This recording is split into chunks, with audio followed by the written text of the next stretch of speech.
From Hollywood, California, the Lux Radio Theater presents Edward Arnold, Fay Wray, and H.B. Warner in The Boss.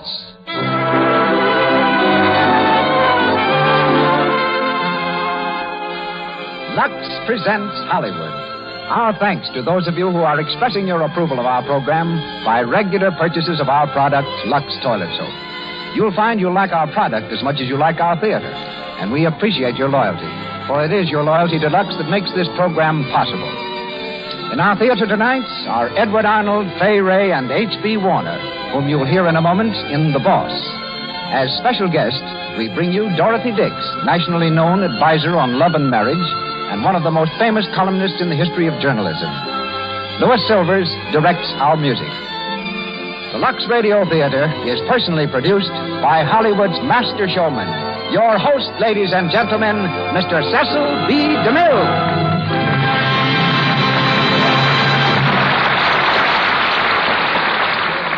Greetings from Hollywood, ladies and gentlemen. Edward Arnold has long been familiar with the role of Mike Regan in Edward Sheldon's melodrama, The Boss, which we present tonight. As a stock company actor, Mr. Arnold played the role in St. Paul and Utica, where it served, somewhat ingloriously, to take him from the stage to the screen. He arrived in Utica, worn out from 2 exhausting years of work and worry. He was further distressed by an offer to make silent pictures, which he didn't know whether or not to accept. It all had a devastating effect on his performances in The Boss. Try as he would, Mr. Arnold couldn't get through an act without forgetting his lines. The rest of the cast was frantic. They begged him, they flattered him, they threatened him. Eddie, in turn, promised and tried desperately and failed.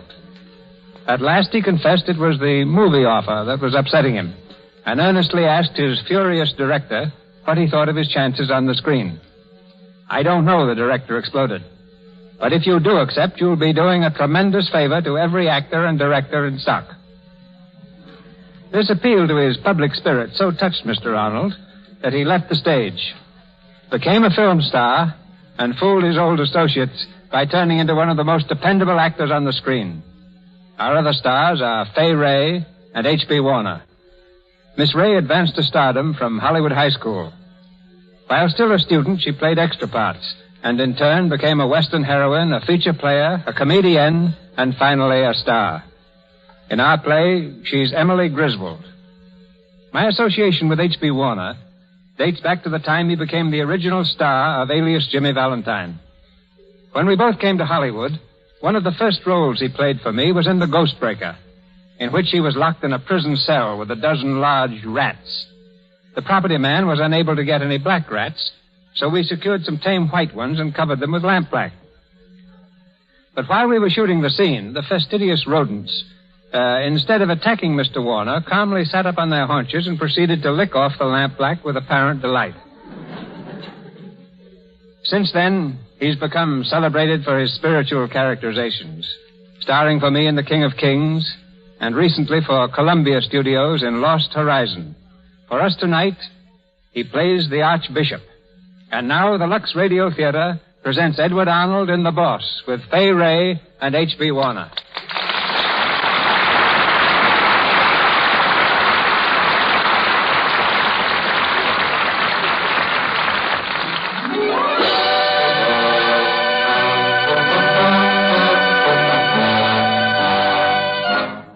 The tenement district of a Middle Western city. On a side street which comes to a dead end at the riverfront, a limousine is pulled up to the curb. In the back seat is Mike Regan, the political and financial boss of the town. And beside him, his boyhood friend, now his Grace the Archbishop. The priest leans forward, talking earnestly. And there you have it, Michael. It's not a pretty picture, is it? Now the whole district and every shanty in it is rotten to the core. I don't know how they live in them. And you see, they can't help themselves, Michael. They can't lift themselves by their bootstraps. It's up to us. Michael, when you see what conditions are like... Wait a minute, Your Grace. I don't like to interrupt, but you don't have to tell me about this district. I know, Michael. You were born here. Well, so was I. But it's a long time since you've been back. Now, what do you want me to do? Is it money? If it is, just say the word. Well, money would help, of course, but But I was thinking of something else. Yeah? You're a big man in this town, Michael. Half the men in this district have jobs at your mill. I was hoping you'd, take more of a personal interest. Oh, now, Your Grace, I can't do that. That takes a lot of time. Is your time more important than the lives of 8,000 people, Michael? Well, it's my time that gives them jobs. Where'd my company be, Your Grace, if I was puttering around down here every day? I can't do it. But I'll tell you what I can do. You want me to help these people, and I will. You just tell me how much it'll take. Hey, there's a girl trying Emily Griswold. Oh, open the door, Dugan. Yes, Good morning, Your Grace. Good morning, Emily. Oh, don't get out, please. It's all right. How are you, my dear? Well, I saw you sitting in the car, and I just wanted to ask you to drop in on Mrs. Holloway, if you could. Is she bad again? About the same. There's no hurry. I'll run in and see her. This is Michael Regan, Miss Griswold. How are you? Miss Griswold has been helping us out in Shantytown. Oh, is that so? One of our very best social workers. Well, I do what I can. It's not very much. I've just been talking to Michael about taking a personal interest in things down here. Oh, that's splendid. I'm so glad you're going to, Mr. Regan. Huh? Well, I didn't exactly say There's so much that can be done. If only people would understand that money alone doesn't help very much. Oh, yeah, that's right. Yes, that's just what we were saying. But, Emily, perhaps you and Mr. Regan ought to talk things over. Why, of course, anytime. I've a lot of ideas, Mr. Regan. Oh, well, that's fine. What about tonight? Oh, I couldn't tonight. Tomorrow? Well, I'm pretty busy all day. But I usually go for a ride in the park before breakfast. You mean a horseback ride? Why, yes. Well, it's a little out of my line, but I've always wanted to try it. Well, good. I'll see you then. Yeah, sure. Goodbye, Your Grace. Goodbye, Emily. Well, Michael? She's a nice girl, isn't she? Huh? Real high society, huh? You meet all kinds in social work. Yeah. Well, I'm glad you changed your mind, Michael. Yeah, You wouldn't fool me, would you, Your Grace? Oh, you won't regret it, Michael. No, I don't think I will. No.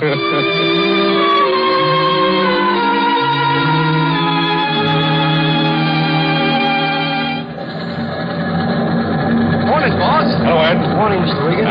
Nice day, boss. Not bad. Good morning, Mr. Regan. Hello, Davis. Out riding this morning, sir? Yeah, I'm getting so I can almost stay on a horse now. Hello, Porky. Hi, boss. Waiting to see me? Yeah. All right, Davis, outside. Yes, sir. The mail's on your desk, sir. Thank you. Hello, Porky. Well, he's come, just like he said he would. Oh. That young Griswold guy. All right. Did he say what he wanted? No. But I only need one guess. It's probably about them contracts you've been taking from under his old man's nose. Well, what about him? I was just wondering what you was going to do. Well, I'm going to keep him, of course. I got him fair and square, didn't I? Sure. Only I was thinking, you are out riding with his sister every morning. Porky, you're a softy. Business and sentiment don't mix. You know that. Send him in here. Okay. Mr. Regan here now. Thanks. Well, come in. My name's Donald Griswold. Yeah, I know. Sit down. You probably also know why I'm here. I guess so. Regan, you've been underbidding us on every contract we have. I want to know what's behind it. Oh, there ain't nothing behind it. Except I can sell cheaper, that's all. The Western Amalgamated went over to you this morning. Oh, did it? Well, that's the way it goes, young fellow. They say that competition is the life. This isn't competition, Regan. It's robbery. Yeah? We've had those contracts for years. And just because you pay your labor starvation wages, you think you can sneak in That's and... enough of that, young fellow. I didn't ask you to come here. If you want to talk business, send your old man around. I don't deal with kids. When can you see us? Will you be home tonight? Home? I don't see what that has to do with I'll it. be passing that way around 8 o'clock, that's all. I've been wanting to talk to your old man anyhow. Well? I suppose we'll have to be there. Good. Can I have a cigar? Thanks, but we can still afford our own. Oh. Kid's got gumption, Mike. Yeah, I guess it runs in the family.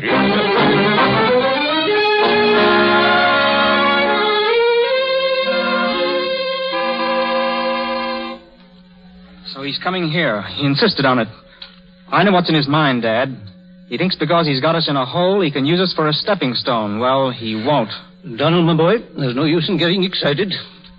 Regardless of what this man Regan He's is... a dirty, blackjacking swindler. Regardless of that, he has us right where he wants us, Donald. Those notes, they're due on the 1st. If we fail, I can't meet them. those banks will go under like that. We can't take that chance, son. Yes, I know. If we only had time. If I could only get him to keep his thieving hands off the Western contracts for 1 month, that's all I'd need. Just a month. What could you do? I'd get his men out on a strike. Oh, you couldn't do that. Couldn't I? They're like a powder magazine just waiting for a match. How many of them are there?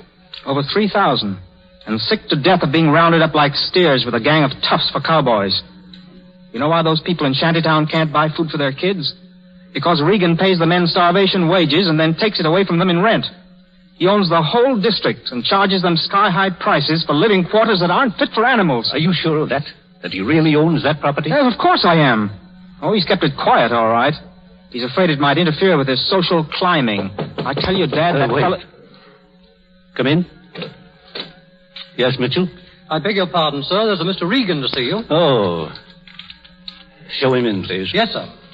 You'll find Mr. Griswold in the library, sir. Okay, here's $1 for you. Oh, no, sir. Oh, go on, take it. I'm sorry, sir, but I can't. Okay, buddy, it's your loss. Got a snipe. Quiet, Donald. Hello, gents. How do you do, Mr. Regan? Good evening. Sorry I'm late. Pretty busy these days. Well, this is certainly a nifty layout you got here, Griswold. Real class. Sit down, Mr. Regan. I don't want to take up too much of your valuable time. Okay, let's get at it. I'll go straight to the point, Regan. I've been handling most of the grain that lands in this city for nearly 25 years. But I'm afraid I'm too conservative to fight the conditions you've created. You've beaten me, Regan. Well, what about it? Just a moment, please. I want to make the situation perfectly clear. For a good many years, I've also been rather prominent in the direction of 3 important banks. Yeah, the People's Trust, the Union Guarantee, and the Farmers Loan. Yes. Yeah, and they've put up the money you've been fighting me with. You'll file your bankruptcy petition within a week. There'll be a run on those banks, and they'll go to blazes so quick, they'll never know what struck them. I know. If you take over my business now, you'll shake the credit of the whole state. I don't give a hoot for the credit of the state. I can hang on through any run. Mr. Regan. But you can. Say, do you know where a run would land you? Right in the county jug, with a steady job as a laundryman washing undershirts. Regan, give me 6 months before you take over the Western. I have some loans coming in. I'm sorry, mister. 4, then. At the end, you'll get the business just the same. Sure. But I think I ought to make a moral example of you, Mr. Griswold. What? Yeah. What do you think the folks in the Fourth Ward are going to say when they hear that all their savings have gone blah? Sure, there are a lot of hooligans and that wouldn't know a cream de mint from a grand piano. But what are you going to tell them, Mr. Griswold, when they up and smash your beak off on the way to jail? I assumed you came here to talk business, Mr. Regan. I can see it's hopeless now. Forget it. The trouble with you patent leather guys is you can't see a joke when it jumps up and hits you in the teeth. I'm trying to make it tough for you. I was only kidding. Hey, what do you say to a compromise? Compromise? That's the idea. Bunch up of the 2 firms. You mean an amalgamation? That's right, but my mouth's too full of teeth to say it. Well, what do you say? An amalgamation. No, you can't do it, Dad. I've got to think of those depositors. I know that, but he's got something else up his sleeve. He must have. Why don't you lay it on the table, Regan? You're a sharp young feller, ain't you? Well, you called my bluff, and I don't mind showing my hand. Mr. Griswold, I didn't care nothing about squaring things up this way when I started in to grab your business. I've been thinking. And right now, I'd like to make up good and close to you because... Because what? Well, because I want to ask your daughter if by any chance she'd mind being Mrs. Regan. What? Marry me, that's what. Get out, Regan. Get out and stay out. What do you mean? You heard him. Get out. Oh, so I'm canned, huh? Yeah, I get the bum's rush, huh? Well, let me tell you something, you stuffed shirts. I got you where I want you, and by heaven, I won't let go till you're squealing like a couple of stuck pigs. We know what you can do, and we're telling you to get out. Father, Donald, what's the matter? Oh, good evening, Miss Emily. Go upstairs, Emily. No, I won't. There's something wrong. Will you please get out of here? What for? Miss Griswold's a pretty important person in this business. Let's see what she's got to say. About what, Mr. Regan? Emily, my I guess dear. I'd better do the talking, mister. Listen, Miss Emily. Well? I ain't seen you more than 4 or 5 times, but I'm no slouch when it comes to making up my mind. So here goes. I'm 38 years old, never had a sick day in my life. I don't gamble or play the races, and I never got mixed up with women because I've been on the jump all the time, I suppose, and they tell me that women takes up a lot of time. But now I'm getting along, and I've made my pile, and I feel like settling down and having someone pour my coffee in the morning and put my carpet slippers on the radiator at night. You mean... I guess you're wise. I want you to marry me. To get a social position for his dirty politics. Young fellow, I can put this through without your button in. I know you can help me, Miss Emily, and I ain't ashamed to say it. But that ain't the reason I want you. Isn't it? No. I'm crazy about you, that's why. Yes, he's offered to buy you, Emily. He's offered Dad a partnership. I've offered him more than a partnership, young fella. I've offered him a chance to hang on to his good name. What do you mean? It's nothing, Emily. No, nothing. listen, Mr. Griswold. Your father's borrowed money from 3 banks. He just happens to be a director in them, that's all. When he goes bankrupt, they'll stop payment, and Mr. Griswold, the ex-game king, will hide his head in shame. Dad! What's more, those laborers of mine that you're so stuck on in Shantytown, they'll lose every bit of dough they ever managed to scrape together. Dad, is this true? Yes, Emily. But they have so little. It means everything to them. I don't suppose there's anything else you'll take, Mr. Regan. You wouldn't offer that partnership on any other basis. No, ma'am, I wouldn't. But I'll tell you what I will do. You take me up on my proposition, and I'll do better than a partnership. I'll give your father back half the contracts I took from him. On the day of our wedding, I suppose. Emily, don't be a fool. I'm not a fool, Donald. Good night, Mr. Regan. You mean you won't? I said good night, Mr. Regan. Okay. Good night.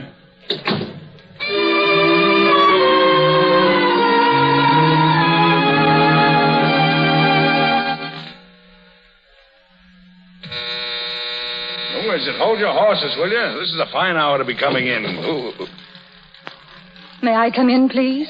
I know it's rather late, but do you mind? No, of course not. Come in. Sit down, won't you? Thank you. I've come to tell you that if you still want me, I'm willing to take your proposition. You mean it? Yes. You mean your father... My father doesn't know anything about it. I see. Before we go any further, I'd like you to understand one thing. I don't care for you. I never will care for you. No? Well, that didn't seem to worry you before. Oh, no, go on. If I marry you, it's with the understanding that everything stops at the church door. Yeah, but you... Those are my conditions. I'll help you with my position. I'll do my best for you that way. But that's all. It's just an everyday bargain. If you want me, on that basis, you can have me. Well? Huh. That's a pretty sharp offer you're making me. But I'll take it just the same. On those terms? I always take what I can get, and then I always get a little more. You won't. This time. No? All right. I'll take my chances on that.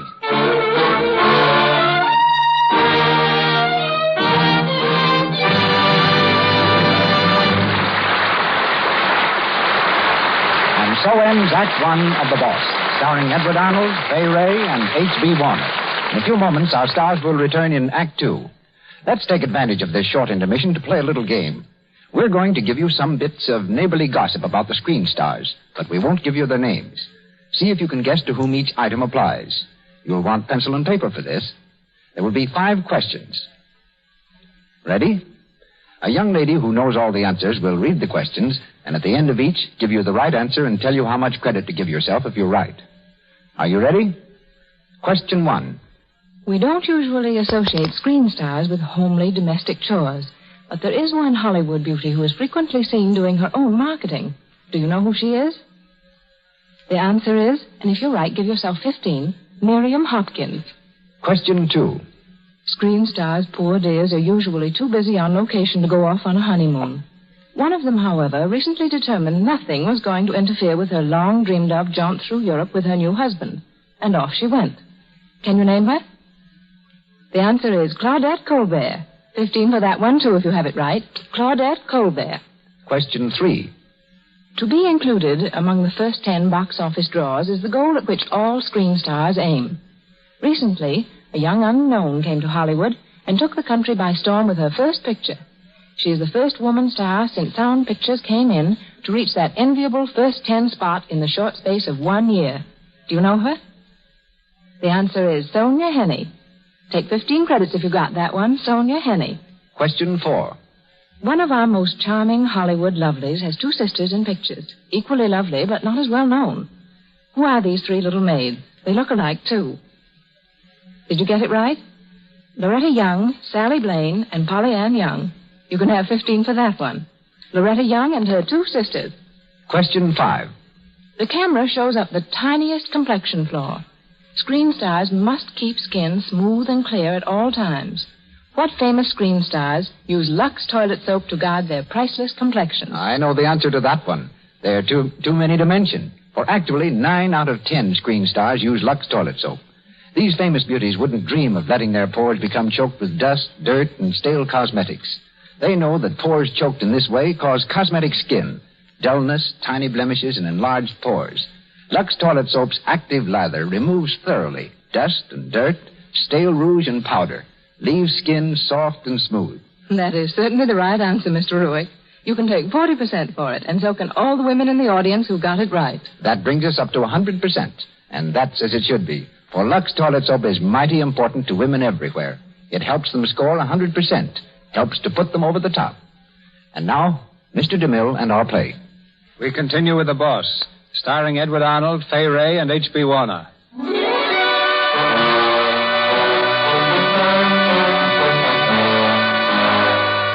Several months have passed. Donald Griswold, roused to fury by Emily's marriage, has been fighting Regan openly. Agitating among the mill workers, he's brought them to fever heat, and the word strike goes whispering through the plant. Porky McCoy has just brought this news to the boss. They're having a meeting tonight, boss, over in St. Mary's Hall. Young Griswold is going to speak, and he's bringing a whole crowd of the big shots with him. J.C. Tyler, Roland Adams, and the Archbishop himself. The Archbishop? Yeah. And if he speaks against us, we're through. The men will walk out like sheep. Through, eh? All right. Let him quit. If the Western will stand by me for another week, I'll beat him to a standstill. Oh. I got a bunch of men on their way right now. 3,000 of them. They'll work for half pay. Say, that's great, boss. That's swell. Now, you get over to that meeting tonight and let me know how things are going, see? I'll be home if you want me. Call me anytime. Okay, boss. Lick me, huh? Yes, they will.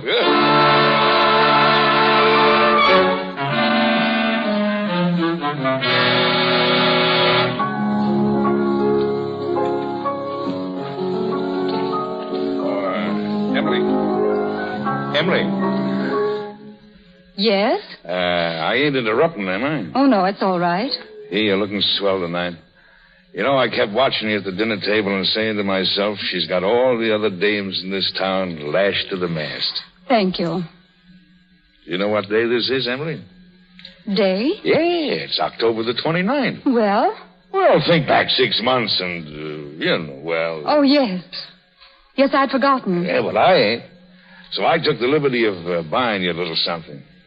Look, Emily, it's a pin. What's the matter? Don't you want it? Thank you, Michael. You ain't even looked at it. It's a diamond frog with emeralds in it. Look. Here, let me put it on. Oh, no. If you don't mind, I'd rather not. I see. That's the second thing I bought you that you won't wear. You're certainly not breaking down any, are you? You said you'd take your chances. Oh, I'm not beefing, but I thought... Okay, Emily. I won't bother you anymore. I'm sorry, Michael. But that's the way it has to be. Mr. Regan, sir. Hello? There's a call for you, sir. Will you take it in here? Yeah. Yes, sir. Hello? Yeah, Porky. What? Oh, yeah. Sure. I'll see him. Yeah, I'll see him in the office in 10 minutes. I got to go to the office. I guess you don't mind much. What's the matter? Oh, they're sending a striker over to give me their terms. Their terms. You're not going down there alone. Yeah, You can't do that. You mustn't. Why? Well, I don't want any trouble, Michael. Oh. You know, for a second there, I thought you was thinking about me. I'll call you later.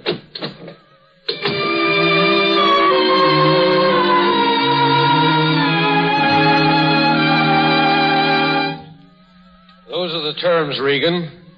They're waiting for me over at the meeting. 8-hour day, 2 shifts, and a 25% raise in pay. Is that all? That's all. Don't you want my watch and chain, too? We don't want nothing that ain't ours by rights. Who framed that resolution? Griswold, I suppose. I ain't saying. Well, what's it going to be? You want my answer, eh? Yeah, and if it ain't the kind we like, we'll soak you all the harder later on. Well, come on, Regan. What do you say? I don't say nothing. My right hand does all my talking, and here's your answer now. Come on, get up, you sneaking tripe. And take my answer back to Griswold. Come on, get up, do you hear? What's the matter with you? Come on, do you hear me? Come. God. Michael. Shut that door. What do you do down here? I told you. What happened? What did you do to him? Oh, they sent him over here, and I hit him. Get some water. Yeah, Quick. Yeah. Oh. Did I finish him? I don't know. Give me your handkerchief. What's that mark on his head? I didn't hit him there. He must have fallen against the desk. Oh, I hope you're proud of yourself, Michael. Oh, lay off, will you? I didn't mean to hit him that hard. I lost my head. Do you know this man? No, just that he was one of the men in the... Do you know anything about him? No. Well, I do. He was at the hospital last week when I went to see his wife. His wife? She's sick. She's dying. Dying? I didn't know that. What did he come here for? Why didn't they send someone else? Well, it's too late for that now. Yeah. Where's my wallet? What are you doing? Oh, just a couple of bills, that's all. I'll slip them in his pocket. I guess he didn't use them. I suppose you think that makes everything all right. Well, whether it does or not, it'll help, won't it? I didn't mean to hit him that hard. I lost my head. Oh, I knew this was going to happen. Michael. Listen. Michael Regan. Someone come up the steps. I gotta get this guy out of here. Michael. It's the Archbishop. The Archbishop? If he sees this, stall him for a minute. I gotta get this guy in the other office. Can you carry him alone? Yeah, sure, stall him. Michael. Come in, Your Grace. Well, Emily. I didn't expect to find you here. Where's Michael? He'll be right in. I tried to call him at home, but they said he was here. I've got to speak to him, Emily. Why, yes, Your Grace. Well. Good evening, Father. I'm glad you're still here, Michael. Now, sit down, Your Grace. Sit down. I haven't time. I'm on my way to the strikers' meeting at St. Mary's Hall. Strikers' meeting? Oh, now, you're not going to speak against me, Father. That's just what I've got to do. But why? Young Griswold was talking to me this afternoon, and I see I've kept my mouth shut long enough. So I just stopped off on my way down for the sake of old times, Mickey, to ask you if you won't give in before it's all too late. Give in and take a licking, huh? Yeah, you were never much good at that, were you? You were always the fightingest kid in the whole Fourth Ward. I guess I was. But remember, Mickey, whenever you'd go too far, I'd rise up in the name of righteousness and beat the very stuffing out of you. Well, you was 2 years older than me. And the blame side bigger, too. Oh, Mickey. Yes, Father. I'll give it up, my son. Tell the men you'll give them what they want. They deserve it, and... Oh, it's for your sake I'm asking, Mickey. And if I don't? I'll speak at this meeting tonight. I'll tell these strikers I'm behind them. I won't rest until I've struck you to the ground, my son, and I can do it. You know I can. All right. You've got me, Father. I'll give in. You mean it? Sure. If you go straight home from here without showing yourself or speaking at the hall, I'll send them word tomorrow morning that I'm down. And by Sunday, we'll have the terms all settled. You promise? Well, sure, I promise. I hope I can trust you, Michael. You can trust me like you trust yourself. All right. I won't go near that meeting tonight. That's all I wanted to know, Father. In a week, you'll have settled it for good? Just 1 week, and I'll settle it for good and all. Your Grace, do you hear that? Do you know what he means? What are you talking about? Why did you... I won't shut up. He's lied to you, Father. What? You're crazy. He's lied to you. He hasn't the least intention of giving up 1 inch to those strikers. Don't mind her, Father. She's off a nut. He's just fighting for time. Time, that's all he wants. A week? Why, in a week, he's going to have 3,000 men here to take over the strikers' jobs. Who told you that? Regan, is this true? Oh, she's crazy, I tell you. I've had a change of heart. I feel as if every one of them strikers was my brother. Your brother? Open that door, Your Grace, and look into the next room. Shut up, The man you'll see there brought the strikers' ultimatum to this office tonight. He'll show you how my husband treats his brothers. Father, wait a second. Listen. Get out of my way. So you lied, Michael. You lied to me. It was an accident, Father. I didn't mean to hurt him. No? And you don't mean to keep your word about settling the strike. Well, we'll see about that. Wait a minute, Father. Where are you going? To St. Mary's Hall. No, Father, you can't do that. I can and I will. I'll talk to the citizens of this town as a priest has never talked to them before. Now get out of my way. Father, wait.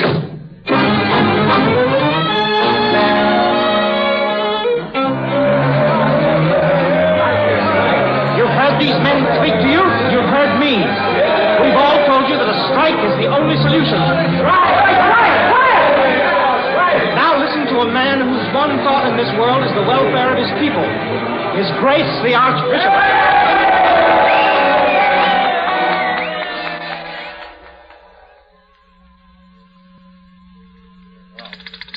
Hello, are you still there? Well, listen, Porky. Take down everything he says, everything. Then call me here at home. Yeah. Michael, Oh, come on in. I've taken care of that man. Oh, how is he? He'll be all right. Well, then that's okay. Yes. You did a good job. Yeah? You didn't do so bad yourself. The Archbishop is down there at that meeting speaking against me now. That's pretty good, too. Turning against your own husband. Trying to soak him everywhere you could. Oh, that's not true. I did it for you. Yeah, and I treated you well. And I done everything I thought you wanted, big and small. And I kept out of your way as much as I could, sneaking in at the back door night after night, taking off my shoes when I went upstairs, beating it from a room whenever I heard you coming. I've tried to make living here easy for you, and it's been no cinch for a man like me. No cinch, I'll tell you. And that's the truth. And now what do I get? You lie low, waiting for the chance. When you see I'm breathing hard and scrapping with both hands, you up and stick a knife in my Stop back. it! Stop it! Well, and it's so. Wait. Listen, there's something I want to say. I've hung on to myself for 6 months now. I've done my duty by you the way we agreed and shut my eyes to everything else. But I've come to the end. I spoke out tonight because I couldn't help it. Do you hear? I couldn't help it. And I'll go on that way unless you give up this shameful fight. Give up? I don't know how. Then I'm through with you, do you hear? I'm through with you. Hello. Oh, I've been a fool. I've been a fool even to hope Oh, that it shut might... up, I can't hear. Hello, Porky. Did he speak in? What did he say? Yeah? Yeah? Oh. I suppose they're walking out on me, huh? Leave me flat, huh? What's all that noise? Cheering. Cheering, huh? Cheering. Michael. Oh, Michael. Oh, go away. Go on. Beat it and let me alone. Come in. Telegram for Mr. Regan. Telegram. Give it to me. Give it to me. What is it? Michael, what is it? What's the matter? It's the Western. They've canceled my contracts. And they've gone back on me. Now I am finished. I'm smashed. Go on, tell me you're glad. Go on, get it off your chest. And laugh. Why don't you laugh? Go on. Don't be scared. I can't hurt you. I can't hurt nobody anymore. I'm done. I'm done.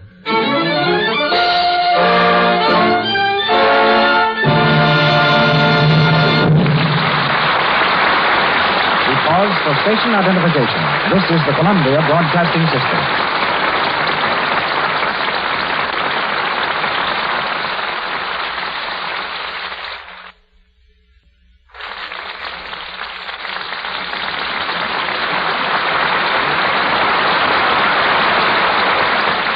And so, ladies and gentlemen, the second act of our drama comes to its close.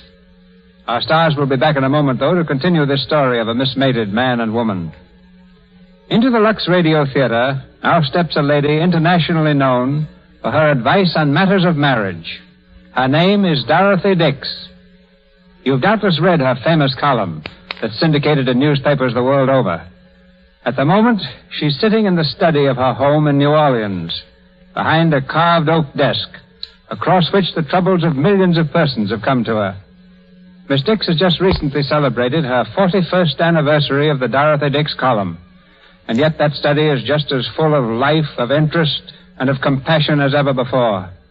Tonight, for the first time in her life, she speaks over the radio.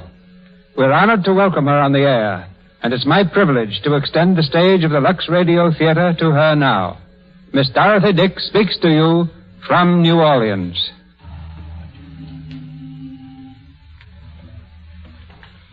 Thank you, Mr. DeMille. True, this is my first experience in speaking over the radio, and I feel that I'm a little advanced in life to undertake an active role in that very young field. Usually, I just listen, and as a listener, I've enjoyed many of your Lux plays. They're as fine in the field of entertainment as your Lux soap is in the field of beauty. Your play this evening interests me particularly. I have never heard the boss before, and I don't know how his problem is going to work out. However, I've known many Michaels and Emilys, though their problems have varied in 1,000 ways from the one we find in this particular drama. Although it is not possible to cover uncongenial marriage with one blanket of advice, I do want to say something about husbands and wives who find themselves at odds with each other, all their dreams of happiness shattered, and who are tempted to call marriage a failure and throw up their hands and quit cold. I contend that this is nearly always a mistake, and that there are very few marriages, even if they've gone on the rocks, that cannot be salvaged. How would you do this? Of course, there is no foolproof recipe for making a marriage a success, but there are a lot of things you can do that will help to keep one a going concern. And my first suggestion is not to be in too great a hurry to buy a ticket to Reno. Give your marriage a chance to gel. Don't call it off before you've made an honest try of it. It takes a lot of time for any business to get on its feet and for partners to learn to adjust themselves to each other. Many a business that tottered on the verge of bankruptcy has, in the end, made millions for those who had the grit to stick to it and see it through. And many a marriage that gets off to a bad start finishes in a glorious burst of happiness. My second suggestion is treat your husband or wife as you would like to be treated. If you crave affection, be a great lover yourself. If you hunger for appreciation, never forget to show it. My third suggestion is look for the virtues of the one to whom you are married and shut your eyes to his or her faults. There is a lot of self-hypnotism in love, and we can find in our mates what we want to find if we try hard enough. Don't forget that an ounce of tact will go farther than a ton of arguments and reproaches. And hold fast to the thought that husbands and wives do fall in love with each other, and many disgruntled ones find a happy solution to their difficulties. And if all of your efforts to make a happy marriage fail, still you profit, because you have enriched your soul and fortified your character. You have not cheated yourself out of all that is good and strong and rich in life by turning quitter. These thoughts I leave with you. I'm happy to have talked with you, and I will now join you as a listener, for I, too, want to know how the boss is going to solve his problem. For your 3 suggestions, Miss Dix, accept our gratitude. We're back now in Hollywood, presenting Edward Arnold, Fay Wray, and H.B. Warner in The Boss.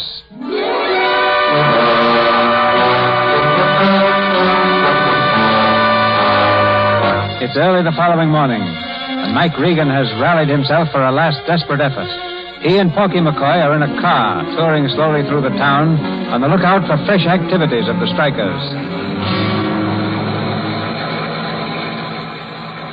You oughtn't to be here, boss. If we run into any of that mob, they'll Shut up, Porky. I know what I'm doing. Yeah? I wish I was sure of that. Hey, look. Stop the car. There they are, boss. The whole mob of them. They're heading for the plants. That's Griswold with him, ain't it? Looks like him.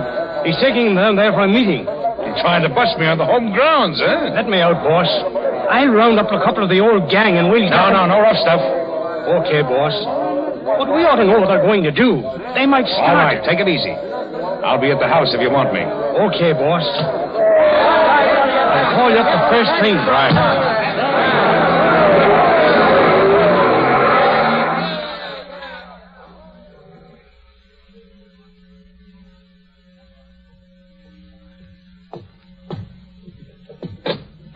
Michael? Hello, Emily. I've been waiting for you all morning. What for? To tell me you're sorry? Yes. Well, you don't have to. I don't need your sympathy. Not until I'm licked. You mean you're still going to fight? Still? I'm just starting. And it's going to be a swell show. You know what I'm going to do? I'm going to turn the grain traffic from this town to Montreal. What? Yeah. I sent a wire last night to the shoreline, offer them half present rates if they'd unload at Montreal. I'm waiting for an answer now. Half rate? But will it pay? Hey, who wants to make it pay? All I want to do is get back at this town, and that's what I'm going to do. I'll show this town. I'll strip it clean. What do you mean? I got over $6 million invested in this place, and when I skip, my dough skips with me. You see? No, I don't see. I don't see at all. Well, then listen to this. A lot of that dough is in mortgages, overdue mortgages. Michael. Yeah. And before I leave here, I foreclose on every one of them. You wouldn't. Now watch me. Whose mortgages are they? Oh, just little ones down around Lake Street. Lake Street? Why, that's Shantytown. Sure, what about it? Well, what's going to happen to those men? The men you've employed for years. You mean the men that started the strike and beat me? They're going to lose their happy homes. That's what'll happen to them. Michael, you can't. They're the people that made you. You can't ruin them just to satisfy your own miserable little idea of revenge. Yeah, that's it, revenge. I'm going to squeeze them until I hear their bones cracking. You won't. You won't, Michael. I married you only to help those people. And I'm not going to see my sacrifice go for nothing. Now, how are you going to help it? Well, I don't know. I don't know anything except that I'm your wife. And you can't do this. I'm your wife. My wife? Yeah, that's a good one, that is. I guess if you was my wife, I might act different. You say you feel sorry for them strikers. Well, let me tell you right now, there's not one of them that ain't got more than I have. He's got someone to love him. What have I got? Nothing. Michael, listen to me. I'm sorry for everything, really I am. I should never have married you with those conditions. But I'll change now. I'll be different. Different? Don't you want me to, Michael? Emily, do you have to ask me that? Sure, I want All right, then. I will. Emily. But you'll have to give up this idea of yours. Oh, yeah? You've got to leave those people alone. Oh, so it's another bargain you're making. Is that it? No, it isn't. Yes, it is. You're driving another bargain just like you did the last time. Do you think I want you if that's how you come to me? Do you think I'll take my wife that way? Michael. I won't have you, see? If you don't come to me of your own free will, I don't want you at all. No, you're wrong. It is of my own. Who is it? Mr. McCoy to see you, Mr. Regan. I can't see him now. He says it's important, sir. He seems rather upset. Yeah? Well, what did he... All right, send him in the library. Yes, sir. I'll speak to you later.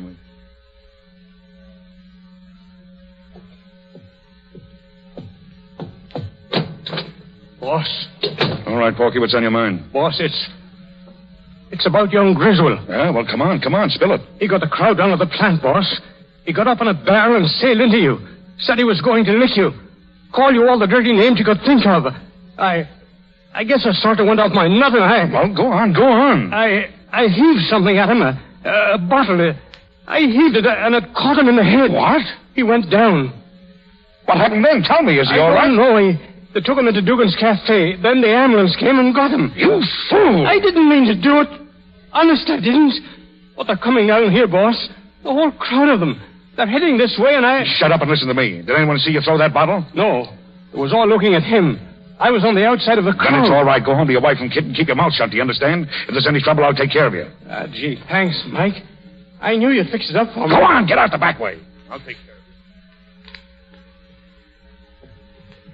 you. Oh, Emily, I want to talk to you. Michael, what's the matter? What do you mean? Look out of the window. That crowd of strikers. What do they want? Well, it's all right. Just take it easy. They found out about the mortgage. No, it's nothing like that. Sit down, and I'll tell you about it. What is it? Tell me. Well, it's about your brother. What's happened to him? Well, he went down to the plant to talk to the men. Well? And he was saying some rotten stuff about me, and they began firing things. Porky says it was a bottle that caught him in the head. They got him in the hospital as quick as they could. Oh, you did it.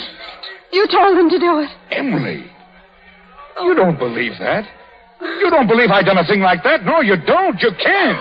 Don. Oh, I never knew no. a thing about it till Porky told me. I wouldn't have had it happen for anything. Oh, Emily, listen to me. I got the whole town lined up against me. I'm all alone. But if you will believe me, Emily, I don't care. And I will be different, too, from now on. I'll be as different as I know how. I'll throw up the Montreal deal. I won't foreclose any mortgages. I'll do anything you want me to if you'll only believe me. Emily. Don't touch me. Emily. Don't come near me. Oh, you don't think I done it. You don't. You did it. I know you did it. Oh, but just a moment. Get out of the way. Mr. Regan? Yeah. I'm Inspector Kennedy from police headquarters. I've got a warrant here for your arrest. You'll have to come along, Regan. Well, can you wait a minute, please? Just a minute. Emily. Emily, listen to me. I didn't do it, so help me God, I didn't. Emily. All right, Inspector. I'm ready now.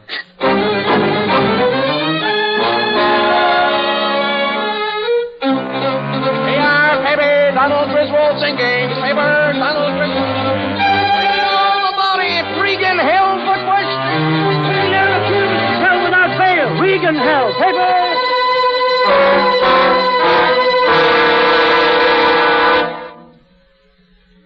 Michael, why didn't you tell them the truth?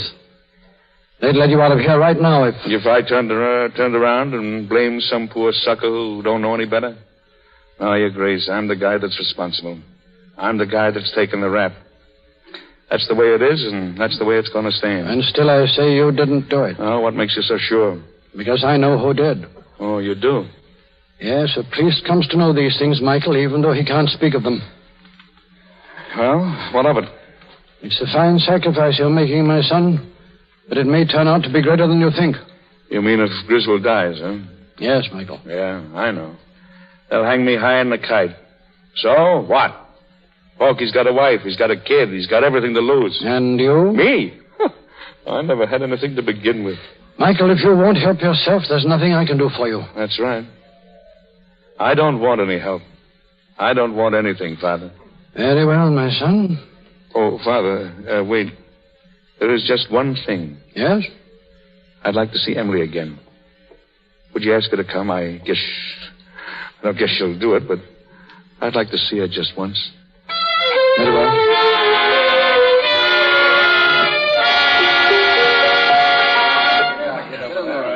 Name, please. I'm Mrs. Regan. There was supposed to be a pass for me here. Yes, ma'am. Here you are.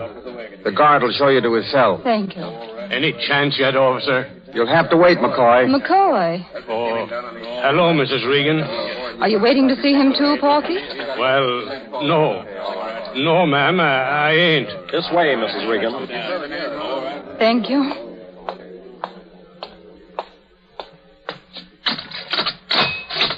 Five minutes, Mrs. Regan. Emily. How are you, Michael? Oh, I'm all right. I'm glad to see you, Emily. Did the Archbishop tell you... I haven't seen the Archbishop. Huh? No, I've been at the hospital since yesterday. Oh. Well, I wanted to see you, Emily. It's about those mortgages. Yes? I thought I'd deed them over to you if you didn't mind. Deed them over to me? But I thought you were going to foreclose. I changed my mind.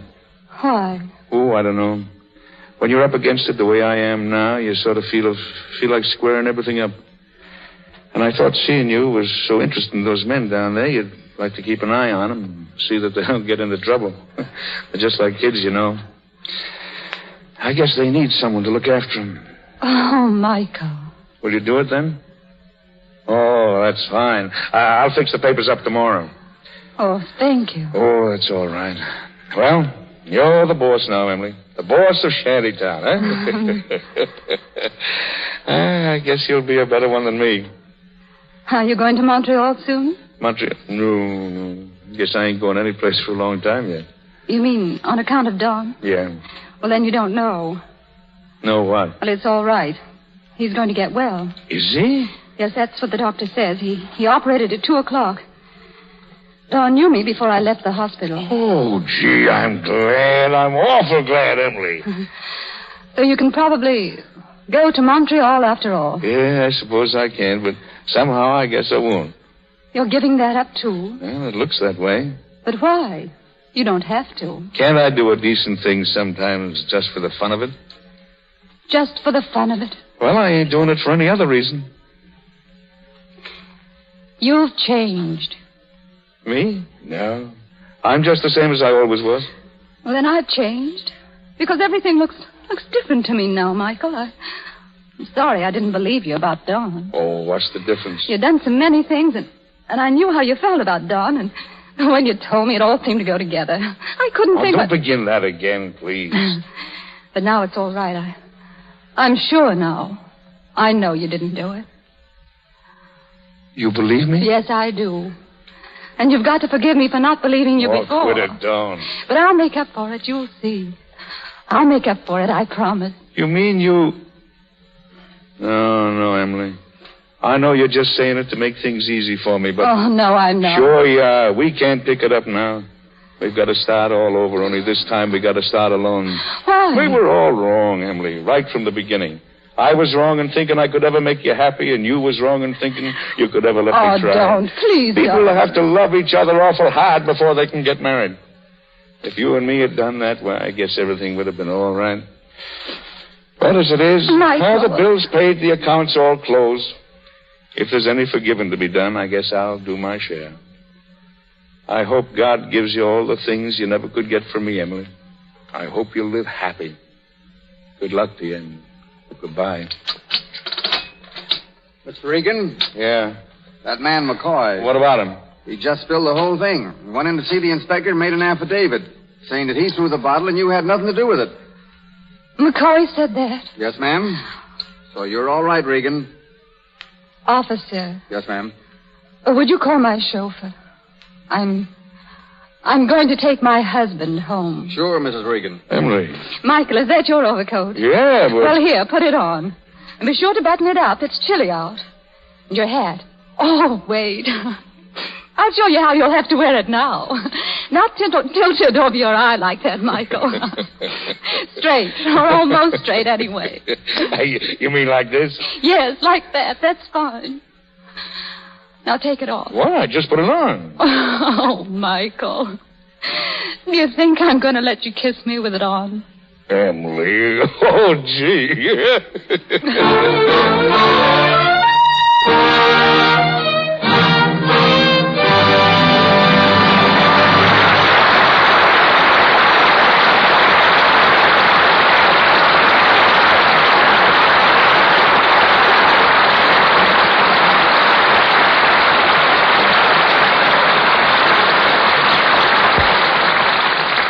And that, ladies and gentlemen, concludes our presentation of The Boss and paves the way for a personal meeting with Edward Arnold and Fay Ray. Many thanks, Mr. DeMille. It's such a pleasure to be here, and it gives me another opportunity to thank the sponsors of this program for their wonderful product. Here in Hollywood, where a girl has to be most careful about her complexion, Lux Soap is indeed a friend. I know I wouldn't think of using anything else. You know, that's very kind of you, Fay, and I thank you. I've heard you're something of a poet, and I believe our audience would like to hear one of your efforts. Well, I'm not so sure you should be so sure. You know, my career as an amateur poet began and ended when I was 14. While other kids were playing cops and robbers, I was writing poems. But after I saw one published, well, let's talk about Eddie. You know, I'm worried about you, Eddie. Haven't you been well? Yeah, I'm fine. I'm marvelous. Why? Well, you seem a little thinner than the last time you were here. Yes. Oh, that. Are you reducing for a new picture? No, it's not that. Well, but you certainly are thinner. Well, if you must know, it's because my wife is away. Yeah. She's in New York doing some concert singing, and until she returns, well, I'm doing the cooking. I've always understood that you're an excellent cook. They tell me your sauerbraten and potato dumplings are a symphony in calories. It's really nothing but a hobby to me, cooking. Just like Fay here writes poetry. Oh. Of course, anybody can write poetry. Oh, but sauerbraten and potato dumplings, Well, now, if your old sauerbraten is so good, what's the recipe? I bet you don't even know how to cook it. Oh, yeah?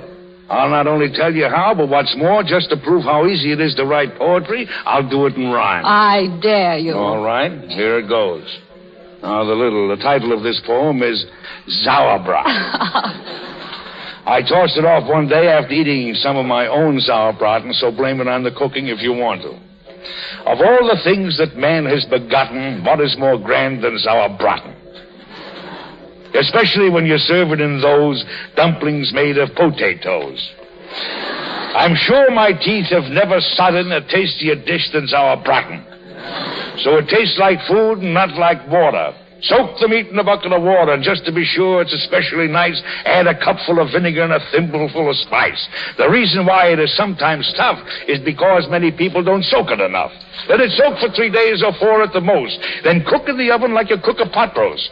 Now for the dumplings made of spuds, in order that you won't be duds. And for the best results from a boiled potato, boil them first and peel them later.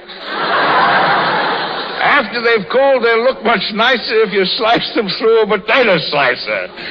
Then drop them into a batter consisting of pepper and salt and flour and mixing. It's not essential, but if you like to putter, slip in some croutons fried in butter. Back to the pot, the whole thing goes. Batter, croutons, potatoes. There to boil, bubble, bubble, bubble. Potato dumplings are an awful lot of trouble. But what tastes better if you've cooked them right? There's nothing more tender and nothing more light. You can have your squab. You can have your mutton. Please pass those dumplings and Sauerbraten. By Edward Arnold, the end. And now you know why I don't write poetry. Good night, C.B. Good night. Good night, poets. A very important announcement about next week's play in Stars comes from Mr. DeMille shortly.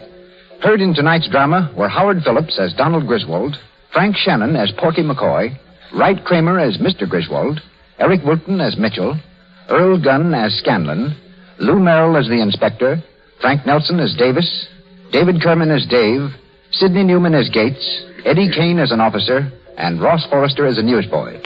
Mr. Arnold appeared through courtesy of B.P. Schulberg and Louis Silvers' 20th Century Fox, where he directed music for the new film Sally, Irene, and Mary. Back now to our producer. Last January, the Lux Radio Theater was honored with the presence of one of the greatest actors of our generation, who chose our stage as the scene of his first dramatic performance on the air. We are proud to announce that he has acceded to your many requests for a return engagement. So next Monday night, we present Mr. George Arliss, accompanied by his lovely wife, Florence Arliss, and an all-star cast. Mr. Arliss will reenact his memorable screen portrayal, The Man Who Played God, an inspiring drama of a sensitive man fighting to overcome a physical handicap and find his rightful place in society.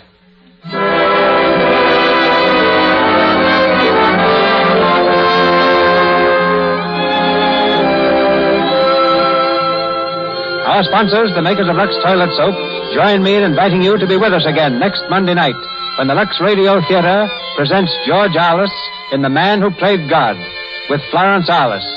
This is Cecil B. DeMille saying good night to you from Hollywood.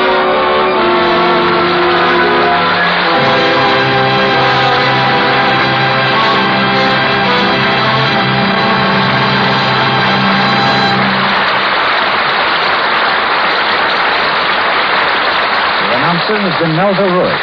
This is the Columbia Broadcasting System.